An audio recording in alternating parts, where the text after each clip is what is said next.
আমাদের জীবনটাই হয়তো শেষ হয়ে গেছে, বেঁচে আছি এই অবধি, কিন্তু মেয়ের ন্যায় বিচারের অপেক্ষায় বেঁচে থাকবো। রিট্রায়ালের জন্য বলবেন আবার? আমরা পুরো রিইনভেস্টিগেশন অ্যালং উইথ রিট্রায়াল।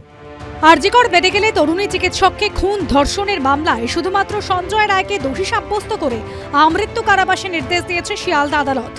রাজ্য সরকার চাইছে সঞ্জয় রায়ের ফাঁসি হোক, সিবিআই চাইছে সঞ্জয় রায়কে ফাঁসি দেওয়া হোক। আর নিহত চিকিৎসকের পরিবার বলছে সঞ্জয়ের এখনই ফাঁসি না দিয়েই ধর্ষণ খুনে নেপথ্যে আরও যারা রয়েছে তাদের খুঁজে বের করে শাস্তি দেওয়া হোক। এই প্রেক্ষাপটে আবার নতুন করে লড়াইয়ে নামছে পরিবার।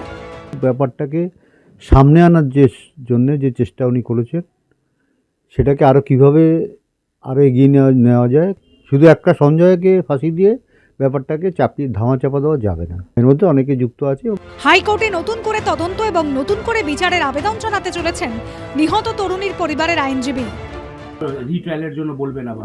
আমরা পুরো রিইনভেস্টিগেশন অ্যালং উইথ রিট্রায়াল। সেটা কোথায় আবেদন করছেন?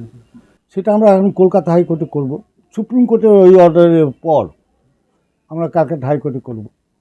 আপনারা তো নতুন করে পিটিশন যখন দিতে চাইলেন, সিবিআই আপনাদেরকে বাধা দিল বলছে। শিয়ালদা কোর্টে যখন আমরা করতে যাচ্ছি, তখন সিবিআই কোর্টের যে পাবলিক প্রসিকিউটর উনি বাধা দেন, বলে যে না, আমি আগে দেখব যে আমাদের মনের মতো হয়েছে কিনা রিটেন আর্গুমেন্ট, তবে আমরা অ্যালাউ করব। কোর্টকে একটার পর একটা আইন দেখিয়ে করলাম। ওপেনলি কোর্ট বলে যে yes, I accept this written argument. উনি রিটেন আর্গুমেন্ট আমার অ্যাকসেপ্ট করলেন। তারা কার নির্দেশে করছে, কিসের জন্য করছে, এর পিছনে ব্যাকগ্রাউন্ডটা কী, সেটা আমরা জানি না।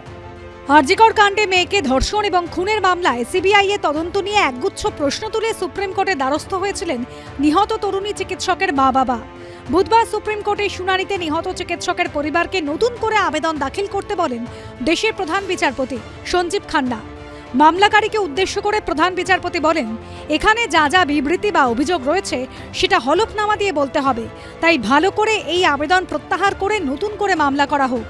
পাশাপাশি প্রধান বিচারপতি বলেন, এই মামলা কলকাতা হাইকোর্টেও বিচারাধীন রয়েছে। তিনি জানতে চান, মামলাকারী কি নতুন করে আবেদন করবেন, না সর্বোচ্চ আদালত এই মামলা এখানে বন্ধ করে দেবে, হাইকোর্টে ফেরত পাঠিয়ে দেব?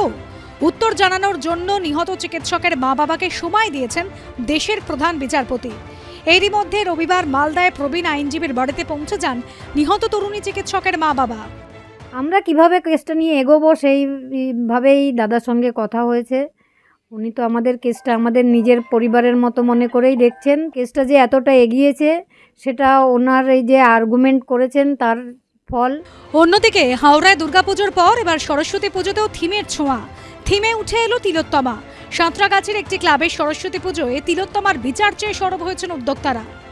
এটাকে তুলে আনার পেছনে এটাই মূল কারণ যে মানুষজনের চোখে আবার এটাকে হিট করা, যে আসলে আমরা এখন কোন জায়গায় দাঁড়িয়ে, আমাদের বিচার ব্যবস্থার কি কোন জায়গায় আমরা দাঁড়িয়ে আছি। এই কারণে জাস্টিস প্রত্যেকটা মেয়ের জন্য, যারা এরকমভাবে ক্ষতিগ্রস্ত হয়েছে বা এরকমভাবে এই ধর্ষণের শিকার হয়েছে, তারাও কি সঠিক জাস্টিসটা পাচ্ছে না, তাদের সকলকে নিয়েই আমাদের এই থিম। সাঁতরাগাছি গভর্নমেন্ট কলোনির নবীন সংঘের পুজো এবার 30 বছরে পা দিল। এবছর পুজোর থিম তিলোত্তমার রক্ত চোখ, আধার রাতের মশাল হোক। বিভিন্ন প্রতীকী ছবি এবং সংবাদপত্রের কাটিং দিয়ে সাজানো হয়েছে মণ্ডপ। কিন্তু শেষ পর্যন্ত কি হয় সেদিকেই তাকিয়ে সকলে। করুণাময় সিংহ ও সুনীত হালদারের রিপোর্ট, এবিপি আনন্দ।